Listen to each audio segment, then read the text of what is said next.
Thanks very much for joining this session. So I thought probably maybe to do a quick video as well as see you to understand where you are and to Yeah, find to answer as many questions as you want to ask about the property stuff.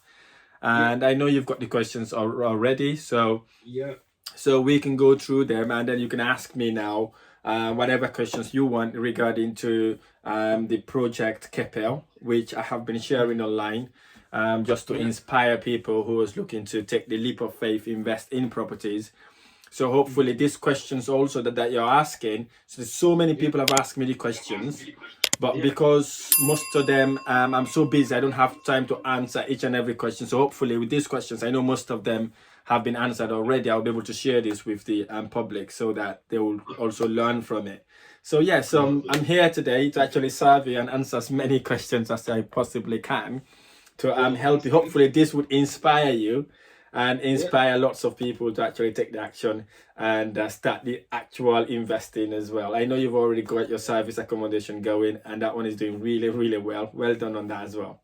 Oh, thank you. That sounds amazing. I feel special now, Rahim, for you dedicating all your time for me this afternoon. No problem at all. Not a problem. No, no problem. So yeah, so I know you've worked really, really hard. Mm, I really admire you because when we started, we had some rocky bumps, and you did tell me, Raheem, I will not mm. give up. And obviously, you did not give up Yeah, until we've got the first one, and you're doing absolutely amazing. I see you and your wife or your partner rather going out yeah, there doing the work. So that was really, yeah, really inspiring as well, especially to get that physical and emotional support from our partners is yeah, absolutely amazing. I will tell you that now. Right? Well done. yeah. Well done. Well done. Thank you, thank you. Okay. So, I don't know if you don't mind if we starting. I'm gonna start by telling you where I am at the moment. Yeah. In terms of my progress with the property investment, Yeah. as well as my plans for the future. Then maybe we can look at the projects that you did with Carl, the Yeah. questions that I have got, if that's okay with you. I Yeah, don't of know. course, of course, of course. Yeah. No problem at Okay. all. So yeah, once again, thank you, Rahim. It's been a difficult and challenging year, Yeah. but yeah, with the mindset of taking action and never giving up, I think yeah, things are beginning to get together and things are beginning to look very bright. And Yeah. yeah, all thanks to you for the way you've guided me, the way you've inspired me, the Mm-hmm. way you've taught me the lessons that I have learned from Mm-hmm. you.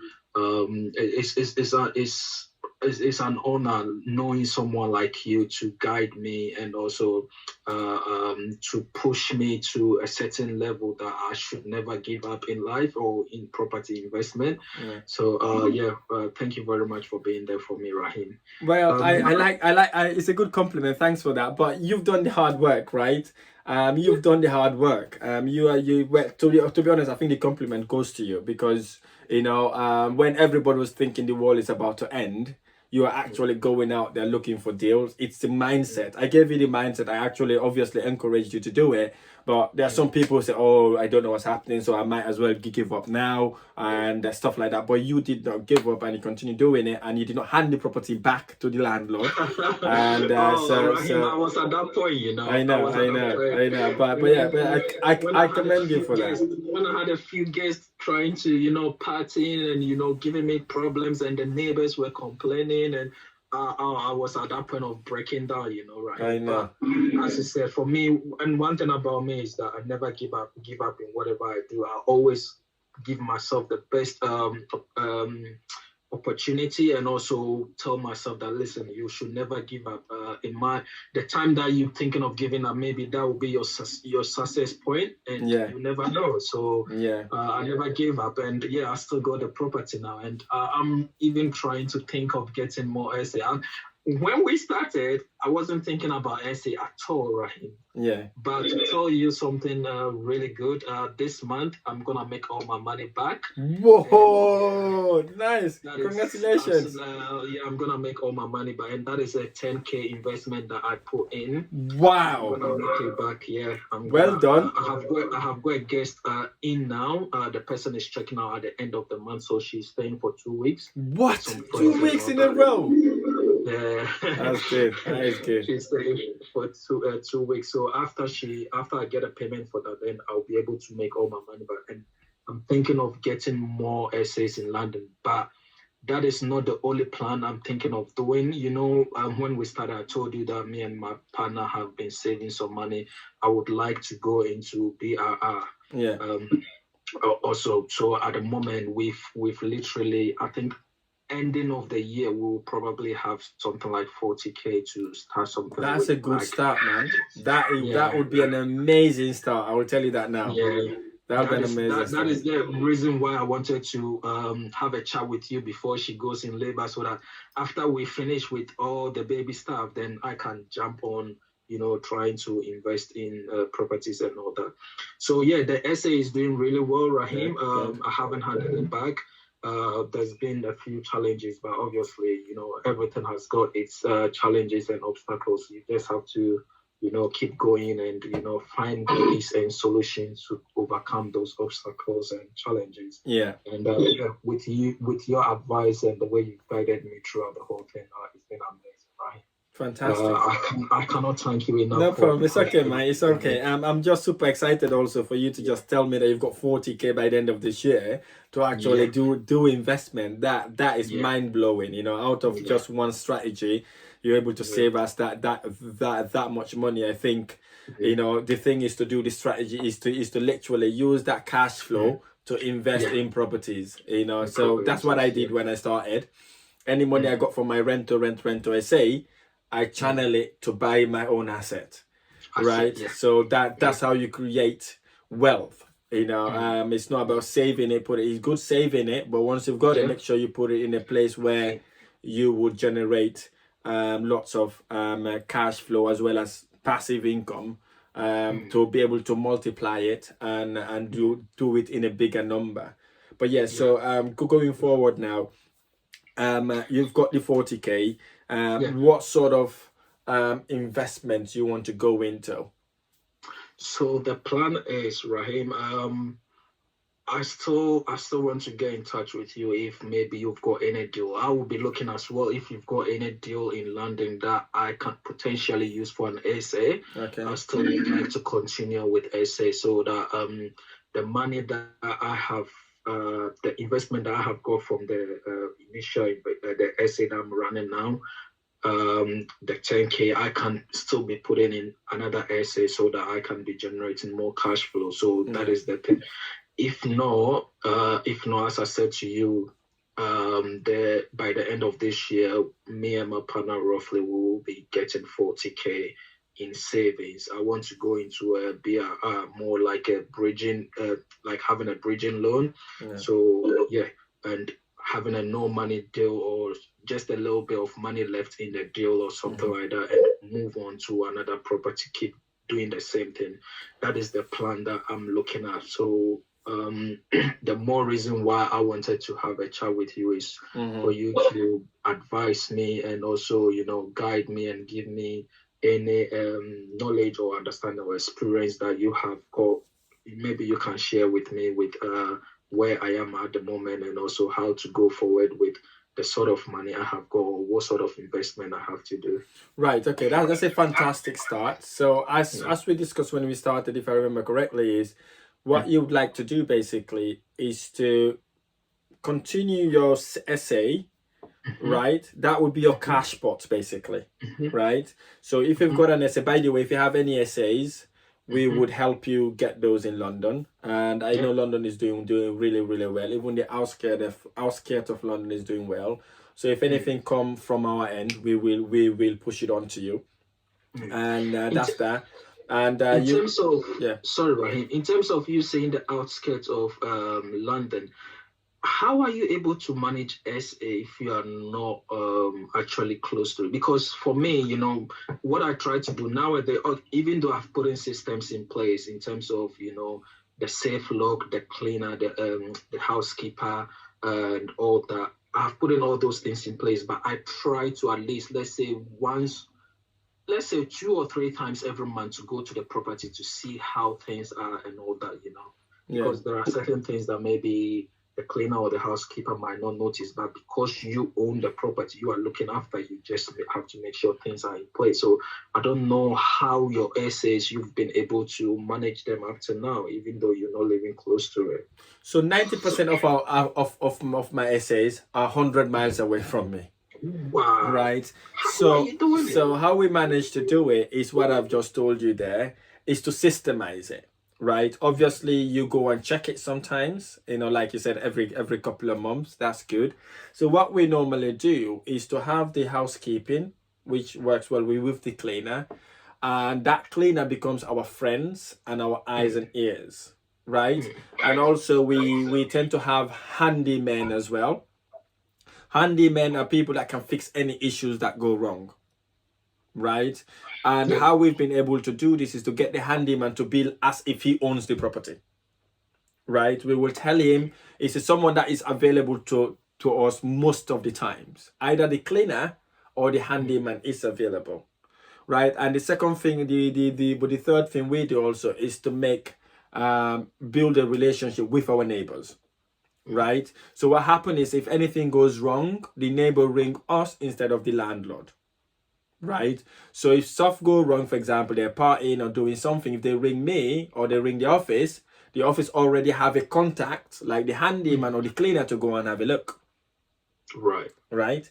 That's the way we've been doing it. Sometimes we do have the odd parties or people messing about, but what we do, because we have these people local, they can go literally at the house, right? Okay. And you pay all these people for the services. Yes, that they I pay them for the services. Okay, I will tell them go out there, kick them out. Say for example, if they've gone against the rules, ask them to move out gently. If not, let's call the police.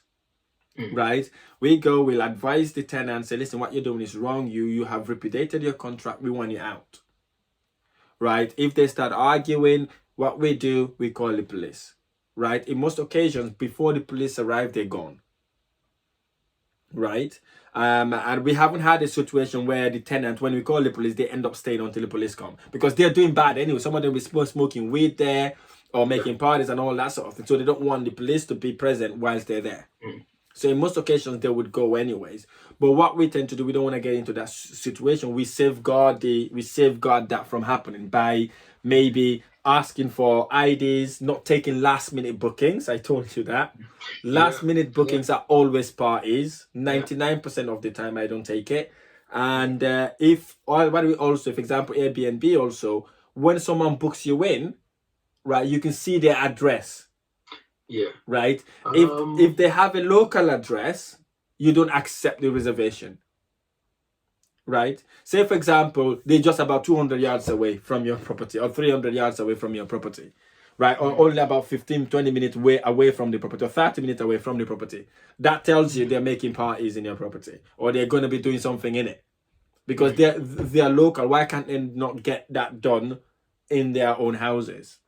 Yeah. That's a sign as well. And that is part of the safeguard, right, to ensure that doesn't, especially if the properties are like 100 miles away from you, right? And what we started doing also now is to take holding fees, deposit, right? If it's say 2 days before check-in, if they desperately want the property, they can put the deposit down. Right. So what we tend to do, if they put deposit down, even if it's £100 or £200, right, they tend to behave. They don't mess the property out, because they know if they mess it, they've lost their deposit. For example, the property in High Wycombe, right, the SA we've got there is £500 holding fees. Your deposit is £500. You can pay on arrival via bank transfer, right? We're not collecting cash. Yeah. Right? When they arrive, they see the property. They're not getting in, right? Once they've transferred the money, because by then we'll ask our handyman or the cleaner to go and check them in, right? Transfer the money, we get the money in our account, then we let you in. If anything goes wrong, even a tiny bit of complaint we heard, you've lost your deposit. Right, so we had a couple of people who lost the deposit as a result, because they made a party there, so obviously they've lost their £500. Right, so you could do that to protect the investment. because that them if they pay that money, they're not gonna mess about. I'll tell you that now, because they need that money back.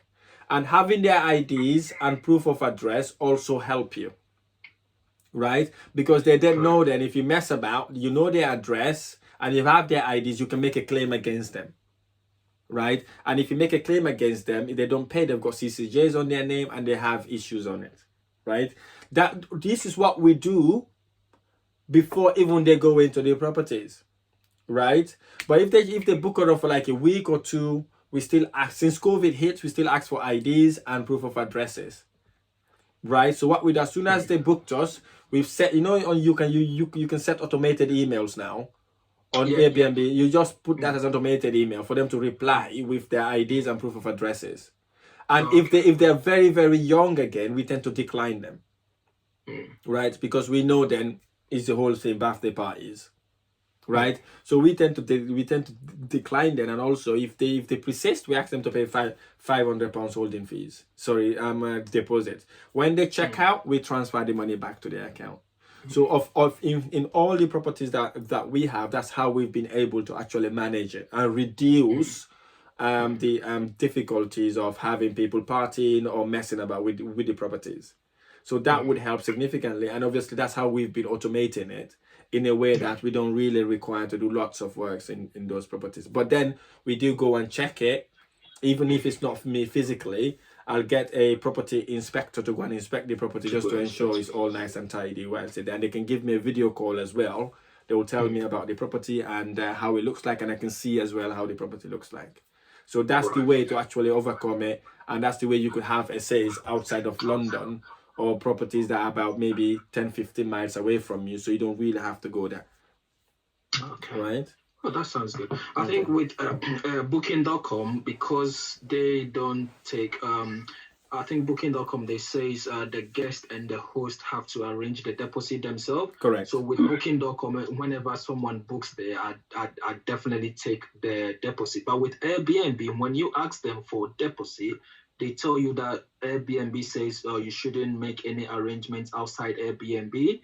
So I find it difficult. But with Airbnb, sometimes you find the reviews of the guest and you can tell that, from the reviews, they've behaved themselves in certain places and all that. Yeah. So that's the research and due diligence I also do with this Airbnb and Booking. So for now, I'm managing everything all right here, but I'm a little bit concerned when I have an essay outside London. But as you said, just replicate what you're doing now, basically. Replicate what you're doing now by going through the reviews, right? Any client that has not been ID checked, don't take them as well, right? Any client that hasn't got any reviews, ask for deposit. Airbnb has a section that asks you to put deposit, but Airbnb holds on to the deposit.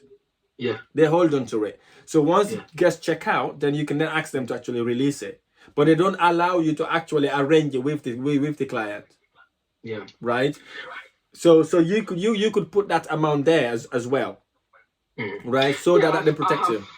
I have done that, but with Airbnb, I think I have gone through their customer service, and mostly whenever the guest tells them something, they take it and that's it. They don't try to, get to the whole story of what happened, and sometimes it tends to I'm not happy about the way the customer service is, because they have to analyze the whole story before they come to a conclusion. But so which is good for you anyways in somehow. So when they do stuff like that, when say if the clients did that to you, make sure you take every single photo, right? Take every single photo, report it, right? That way you've got a base to argue on. Because what Airbnb also does, they hold on to the client's details, I think, for 2 weeks. 2 weeks, right? Yeah. So if anything happens during that week, during that time, is the host's responsibility to actually let them know, so that they can then make the claim, right? Okay. As long as they've got sufficient evidence, they are very good in doing that. But the company that's not as good as Airbnb is Booking.com. Yeah. Booking.com, when something goes wrong, it's literally wrong. They can't do anything. All they will say is to report to customer services, but nothing happens afterwards. Yeah.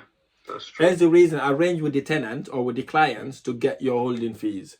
So if they move out, nothing happens, you hand the money back to them. Yeah, right. definitely. So that's how we could handle that sort of situation. Yeah. In that case, I think I'll replicate what I'm doing now. Basically, if I have got maybe an estate deal outside London that I'm managing. But one thing I noticed, which was costing me a lot with this essay, was the cleaning and also the laundry aspect of things.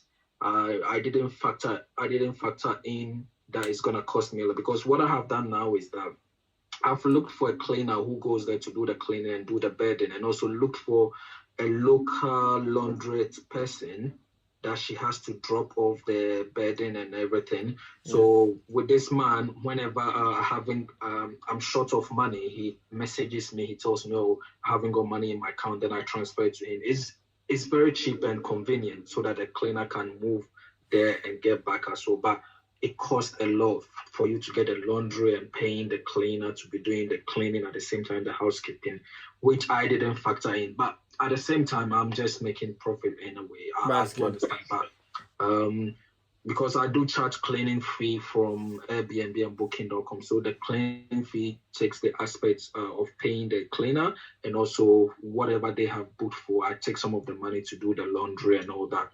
Repairs hasn't been a big of an issue. It's just a few here and there and all that. But as you said, if I get something which is not in London, I think I have to go through the same way of doing this. So and the thing also, what I mean, if you want to get cheaper contractors or people like our ones, our cleaner does everything.